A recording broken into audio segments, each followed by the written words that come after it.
नमस्कार, मी Mansi. News uncut मध्ये तुम्हा सगळ्यांचं स्वागत करते. या बातमीपत्रात आढावा घेऊया टॉप 10 घडामोडींचा.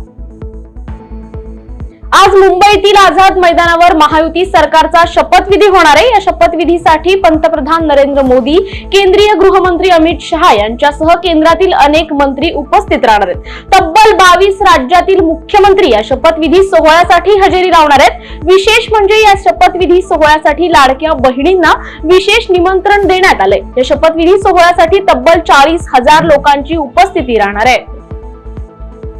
उद्धव ठाकरे महायुतीच्या शपथविधी सोहळ्याला उपस्थित राहणार नाहीत अशी माहिती मिळतेय. ठाकरे यांना शपथविधी सोहळ्याचं निमंत्रण मिळालंय, मात्र उद्धव ठाकरे, आदित्य ठाकरे दोघेही कार्यक्रमाला उपस्थित राहणार नाहीत अशी माहिती सूत्रांनी दिली आहे. त्याचबरोबर शरद पवार, सुप्रिया सुळे आजच्या शपथविधी सोहळ्याला उपस्थित राहणार नसल्याची माहिती मिळतेय. संसदेचं हिवाळी अधिवेशन सुरू असल्याने सोहळ्याला उपस्थित राहता येणार नसल्याचं शरद पवार यांनी म्हटलंय. श्री विठ्ठल रुक्मिणी मातेच्या आषाढी यात्रेदरम्यान पंढरपुरात 15 ते 20 लाख भाविक येत असतात. पंढरपुरात आलेल्या विठ्ठल भाविक वारकऱ्यांना आवश्यक त्या सोयी सुविधा उपलब्ध व्हाव्यात यासाठी भाजपा सरकार कॉरिडॉर करणार असल्याचं भाजपच्या नेत्या निर्मला सीतारामन यांनी भाषणातून स्पष्ट केलंय. शिवसेना नाव आणि धनुष्यबाण चिन्ह प्रकरणाची सुनावणी 6 डिसेंबर रोजी होणार आहे. सरन्यायाधीश धनंजय चंद्रचूड यांच्या निवृत्तीनंतर नवे खंडपीठ या प्रकरणाची सुनावणी करणार आहेत. निवडणूक आयोगाने पक्ष आणि चिन्हाबाबत दिलेल्या निर्णयाविरोधात उद्धव ठाकरे यांनी सर्वोच्च न्यायालयात याचिका दाखल केली होती. सरन्यायाधीशांच्या निवृत्तीच्या दिवशी ही सुनावणी होणार होती, मात्र निर्णय न झाल्याने ती पुढे ढकलली. या प्रकरणाकडे सर्वांचं आता लक्ष लागलंय. महाराष्ट्र आणि हरियाणा विधानसभा निवडणुकीतील भाजपच्या विजयावर आम आदमी पक्षाचे समन्वयक अरविंद केजरीवाल यांनी गंभीर आरोप केलेत. त्यांनी भाजपवर षडयंत्र रचून निवडणुका जिंकल्याचा दावा केलाय. केजरीवाल यांनी म्हटलं की दिल्लीतही भाजप मोठ्या प्रमाणात जनतेची नावे मतदार यादीतून हटवण्याचा प्रयत्न करतंय. भाजपला रंगेहात पकडल्याचं त्यांनी सांगितलं असून लवकरच मोठा गौप्यस्फोट करणार असल्याचंही जाहीर केलंय.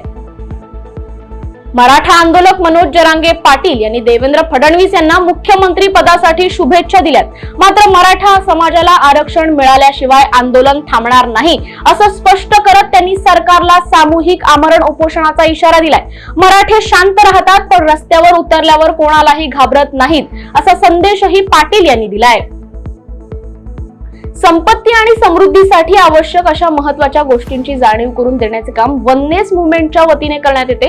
वननेस मुव्हमेंटचे संस्थापक मुक्तिगुरु श्री कृष्णाजी यांच्या एक्सपिरियन्स एनलाइटमेंट या कार्यक्रमाचे आयोजन येत्या 8 डिसेंबर 2024 रोजी करण्यात आल्याची माहिती वननेस मुव्हमेंटच्या महाराष्ट्र प्रमुख रोमा दासाजी यांनी पत्रकार परिषदेत दिलंय.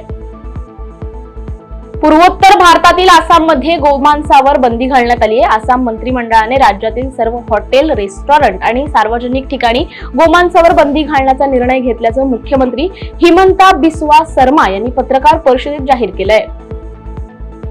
बँक खातेधारकांना आता त्यांच्या खात्यामध्ये 4 नॉमिनी ठेवण्याची परवानगी राहणार आहे. बँकिंग दुरुस्ती विधेयक लोकसभेत मंजूर झालंय. या विधेयकावर बोलताना अर्थमंत्री निर्मला सीतारामन यांनी ही माहिती दिली आहे. मुळशीतील विक्रम पारखी कुमार महाराष्ट्र केसरी पदक विजेता आणि आंतरराष्ट्रीय स्तरावर कुस्ती गाजवणारा पैलवान विवाहापूर्वीच हृदयविकाराच्या झटक्याने निधन पावलाय. 12 डिसेंबरला त्याचा विवाह ठरला होता, पण बुधवारी व्यायामादरम्यान त्याचा मृत्यू झालाय. विक्रमने 2014 साली महाराष्ट्र राज्य कुमार अजिंक्यपद कुस्ती स्पर्धेत गदा जिंकली होती आणि अनेक राष्ट्रीय आंतरराष्ट्रीय पदके मिळवली होती. वयाच्या 30शीत विक्रमने आयुष्याचा अखेरचा श्वास घेतलाय. त्याच्या जाण्याने मुळशीसह कुस्ती क्षेत्रात शोककळा पसरली आहे. वेळ झाली या बातमीसह टॉप 10 मध्ये इथेच थांबायची. पाहत रहा न्यूज अनकट.